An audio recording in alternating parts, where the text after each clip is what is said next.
Long before nations wrote constitutions or kings faced courts, there was an idea that justice wasn't something humans invented, but something they discovered. A law higher than kings, stronger than armies, written not on paper, but within nature itself. This was the idea of natural law, the belief that moral truth exists beyond any ruler's command, and that every human being, by reason alone, can know what is right and just.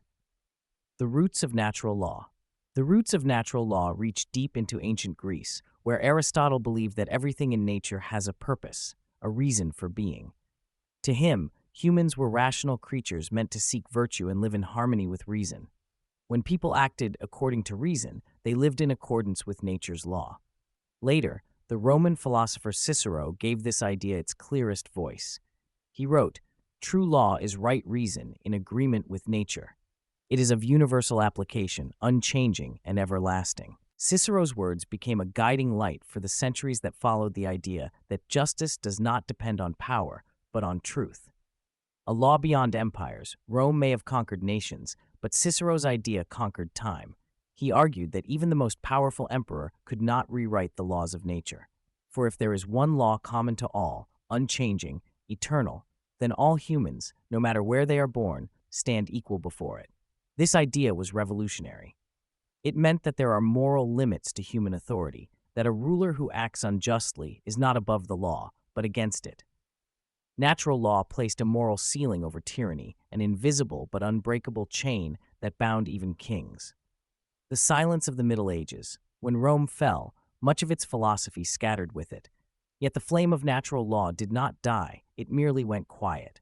For centuries, theology replaced philosophy as the guide of moral life. But deep in the monasteries and universities of medieval Europe, scholars still whispered about a law older than kings and holier than Scripture, a law written into the very order of creation. Thomas Aquinas and the revival of natural law. In the 13th century, a Dominican monk named Thomas Aquinas revived the ancient teachings of Aristotle and Cicero.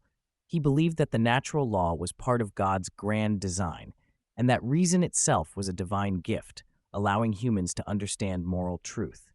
Aquinas wrote that there are four kinds of law: eternal law, the mind of God; natural law, accessible through reason; human law, created by society; and divine law, revealed through faith. Human laws, he said, must reflect natural law, because if a human law contradicts moral truth, it ceases to be a law at all. In his words, "An unjust law is no law." This single statement became the moral foundation of later revolutions, civil rights movements, and modern human rights itself. The legacy of natural law. Natural law bridged the world of faith and reason, teaching that truth is not given by power, but discovered by conscience.